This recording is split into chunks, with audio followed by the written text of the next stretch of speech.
Hello everyone, మనం ఈరోజు వీడియోలో కరెంట్ అఫైర్స్లో ఉన్న ఒక టాపిక్ గురించి డిస్కస్ చేద్దాము. మన central government 131st constitutional amendment బిల్ని రాబోయే వింటర్ సెషన్లో ప్రవేశపెట్టబోతుంది అని ఒక డిబేట్ నడుస్తుంది కదా. ఆ డిబేట్ దేనికోసం అంటే ఈ అమెండ్మెంట్ బిల్ ద్వారా చండీగఢ్ని ఆర్టికల్ 240 పరిధిలోకి తీసుకొస్తారు అని అన్నమాట.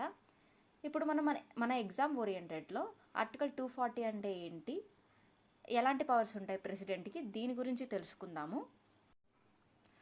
ఫస్ట్ ఆఫ్ ఆల్ మనము పంజాబ్ రీఆర్గనైజేషన్ గురించి ఒక బ్రీఫ్గా తెలుసుకుందాము. ఇండియా పాకిస్తాన్ డివైడ్ కాకముందు అన్డివైడెడ్ పంజాబ్కి లాహోర్ రాజధానిగా ఉండేది. డివైడ్ అయిన తర్వాత వెస్ట్ సైడ్ పంజాబ్కి, అంటే పాకిస్తాన్లో ఉన్న పంజాబ్కి లాహోర్ వెళ్ళిపోయిందనమాట. అప్పుడు ఈస్ట్ పంజాబ్, ఇండియాలో ఉన్న పంజాబ్కి రాజధాని లేకుండా పోయింది. తర్వాత చండీగఢ్ని రాజధాని కింద డెవలప్ చేశారు.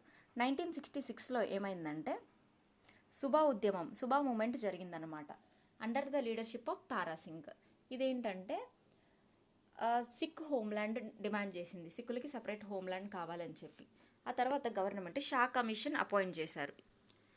ఈ కమిషన్ ఏం చెప్పిందంటే పంజాబీ స్పీకింగ్ వాళ్ళకి సెపరేట్ స్టేట్, అలాగే హిందీ స్పీకింగ్ వాళ్ళకి సెపరేట్ స్టేట్ రికమెండ్ చేసింది. సో ఈ కమిషన్ రికమెండేషన్ బేస్ చేసుకొని పంజాబ్ నుంచి హర్యానాని కావౌట్ చేశారన్నమాట.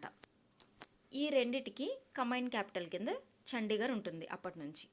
1966 నుంచి 84 వరకు ఒక సీనియర్ ఆఫీసర్ చండీగఢ్ని అడ్మినిస్ట్రేషన్ చేసేవాళ్ళు. 84 నుంచి ఏమైందంటే గవర్నర్ ఆఫ్ పంజాబే ఈ చండీగఢ్ యొక్క అడ్మినిస్ట్రేషన్ని చూసుకుంటున్నారు. ఇది ఓకే కదా. నెక్స్ట్ వచ్చేసి మనం ఆర్టికల్ 240 గురించి చూద్దాము. ఆర్టికల్ 240 ఏంటంటే ప్రెసిడెంట్కి ఒక సర్టైన్ యూనియన్ టెరిటరీస్ని రూల్ చేసే అధికారం ఉంటుంది. It empowers the president to make direct regulations to certain union territories without legislature in matters of piece, progress, good government. ఈ మ్యాటర్స్ మీద ప్రెసిడెంట్ డైరెక్ట్ రెగ్యులేషన్ చేయొచ్చు అన్నమాట. ఆర్టికల్ 240 కింద ఏమేమి యూనియన్ టెరిటరీస్ ఉన్నాయో చూస్తే మనం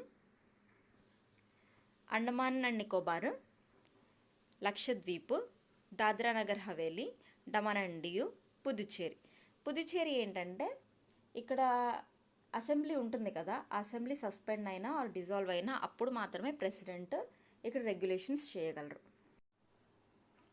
ఇక్కడ ప్రెసిడెంట్కి అక్కడ ఆల్రెడీ ఉన్న ఎగ్జిస్టింగ్ లాస్ని రిపీల్ చేసే ఆర్ అమెండ్ చేసే అధికారం కూడా ఉంటుంది.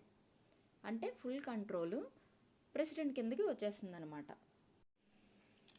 ఎగ్జామ్ ఓరియంటెడ్లో మనం ఇంత మాత్రం తెలుసుకుంటే చాలు, ఇంతకుమించి మరీ డెప్త్ వెళ్ళాల్సిన అవసరం అయితే లేదు.